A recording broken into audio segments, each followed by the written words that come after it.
Kamala Harris finally asked a real question. Kamala Harris finally asked a real question. Okay,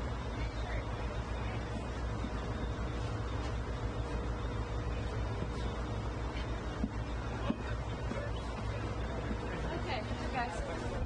Hi, hi. What you got? All right, right here. Go ahead. Yeah, it's almost done. I mean, there's some little tweaks, and I'm gonna, work on it probably starting tomorrow for the next couple of days. But it's coming along. I feel good about it. I mean, essentially, it's much of what you've probably heard me talk about before in terms of just what I believe to be the promise of America and the fact that we're all in this. And there's obviously a lot at stake, but there's also a lot to feel good about in terms of the future of our country. So there will be a lot that is about what I believe is a way forward, a new way forward, and bringing everyone along in that. You unveiled your some economic policies last week. Yeah. Can you explain how you're going to pay for those, and can you give us a sense of what other policies you want to unveil going forward? Sure. Well, I mean, you just look at it in terms of what we are talking about, for example, around children and the child tax credit and extending the EITC. It's at $6,000 for the first year of a child's life.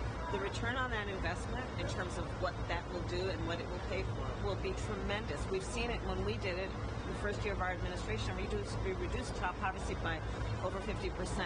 So that's a lot of the work. And then what we're doing in terms of the tax credits, we know that there's a great return on that investment. When we increase home ownership in America, what that means in terms of increasing the tax base, not to mention property tax base, what that does to fund schools, again, return on investment. I think it's a mistake for any person who talks about public policy to not critically evaluate how you measure the return on investment. When you are strengthening neighborhoods, strengthening communities, and in particular the economy of those communities, and investing in a broad-based economy, everybody benefits, and it pays for itself in that way.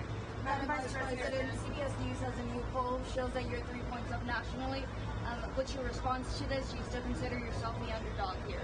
I very much consider us the underdog. We have a lot of work to do to earn the vote of the American people. That's why we're on this bus tour today, and we're going to be traveling this country as we've been and talking with folks, listening to folks, and hopefully earning their votes over the next 79 days. Darlene, one more last one, Darlene. Pennsylvania, since you became the Democratic nominee, do you feel like you have ground to make up here?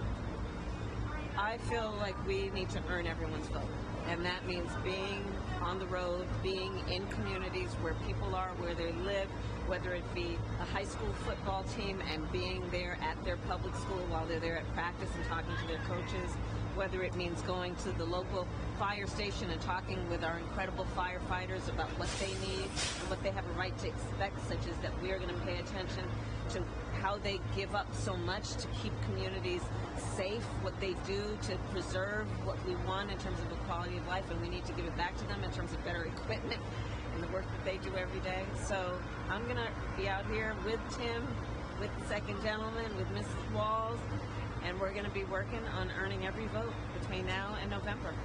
Last question. Do you think Israeli Prime Minister Netanyahu is ready to agree to a ceasefire deal? I will not speak for him, but I will tell you that these conversations are ongoing, and we are not giving up, and we are going to continue to work very hard on this. We got to get a ceasefire, and we got to get those hostages out. Thank you, President. Pittsburgh. Thank you.